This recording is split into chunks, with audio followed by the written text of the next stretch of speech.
رجب کے 3 روزے بھی اگر کوئی شخص رجب میں 3 روزے بھی رکھ لے تو ہر روزے کے بدلے، ہر ایک روزے کے بدلے اسے 4 سال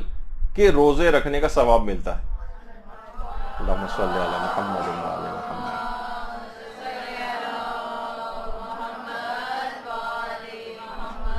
اچھا، یہ تو ہے متفرق طور پر اگر آپ رجب میں کوئی شخص الگ الگ تاریخوں میں 3 کا عدد پورا کر لے، لیکن رجب میں اگر 3 روزے متواتر رکھ لے،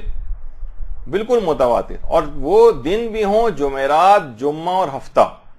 تو 900 سال کے روزوں کا ثواب ملتا ہے۔ تو اتنی زیادہ۔ اچھا، اس کے علاوہ جو حرمت والے مہینے،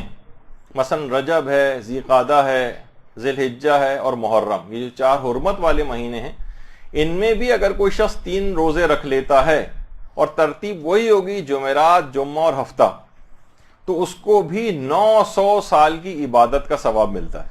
900 سال کی۔ تو بہت اس کے اندر یہ جو ہے نا، واقعتاً یہ رجب، شعبان، یہ ایک ایسے، ابھی آپ نے سنا تھا روایت کے اندر بھی کہ انتہائی سستے داموں جنت اس میں فروخت ہو رہی، اور اتنے زیادہ ثوابوں کا انبار لگا ہوا ہے۔ تو مستحب روزوں کو اس حوالے سے ابھی اس کے خیر مسائل بھی آگے چل کر آئیں گے۔ اور اسی طرح سے یہ بھی ہے کہ جو شخص بھی ماہ رجب میں 3 روزے نہ رکھ سکے، ابھی آپ نے سنا 900 سال کے روزے یا 900 سال کی عبادت کا ثواب،